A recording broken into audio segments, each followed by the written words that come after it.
என்னடா இது இப்ப இவ்வளவு கேவலமாக காவல்துறை செயல்படுகிறதா அப்படின்னு மக்கள் பேசுறாங்க.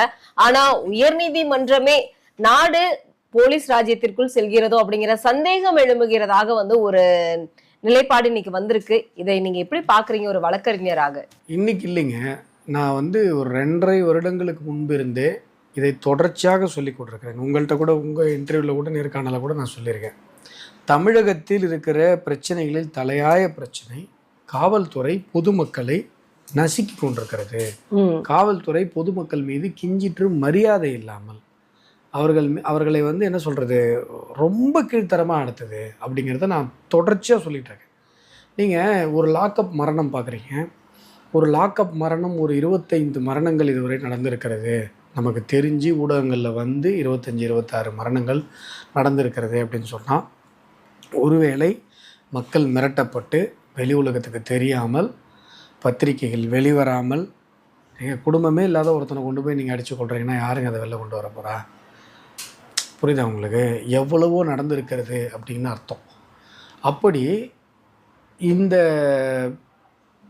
காவல்துறை லாக்அப் மரணங்கள் எண்ணிக்கை ஒரு புறம் பயமுறுத்துது, சம்பவங்கள் அதை விட பெருசாக பயமுறுத்துது.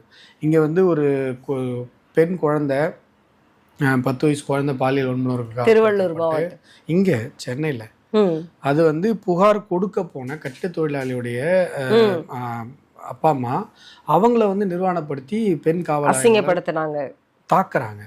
அதை சென்னை உயர்நீதிமன்றம் தாமாக சூமோட்டாவாக கேஸ் எடுத்து சிபிஐக்கு மாற்றுது. அதை உச்சநீதிமன்றம் வரை சென்று அவங்க தடை வாங்குறாங்க.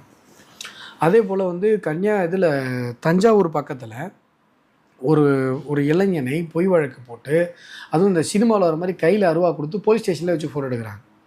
கையில் ஆயுதம் இருந்தால் வழக்கம், கையில் ஆயுதம் இருந்ததுன்னா போலீஸ் ஸ்டேஷன்லேயே ஆயுதத்தோட நின்னானா அதை ஃபோட்டோ எடுத்து அவன் மேலே பொய் வழக்கு போடுறாங்க. அவனுடைய சகோதரிகள் ஸ்டேஷனில் கேரோ பண்ணுறாங்க, இந்த மாதிரி ஏன் என் சகோதரனை பொய் வழக்கில் போடுறீங்க, ஆப்போசிட்டில் பணம் வாங்கிட்டே அப்படின்னு சொல்லி.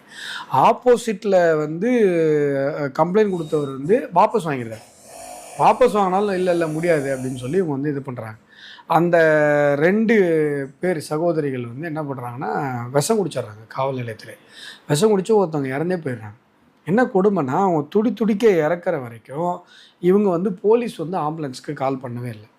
அவ்வளவுக்கே நீ செத்தா செத்துக்கோ அப்படிங்கிற அளவுக்குன்னா, அப்போ போலீஸ் டிபார்ட்மெண்ட்டுக்கு அக்கௌண்டபிலிட்டின்னு ஒரு விஷயம் இல்லை. யாருக்கும் பதில் சொல்ல வேண்டிய அவசியம் இல்லை. எங்கே வேணால் பூந்து யாரை வேணால் அடிக்கலாம் அப்படிங்கிற அளவுக்கு காட்டு மிராண்டித்தனமாக, கொடூரமாக, கீழ்த்தரமாக, கேவலமாக, மட்டமாக தமிழக காவல்துறை சென்றிருக்கிறது.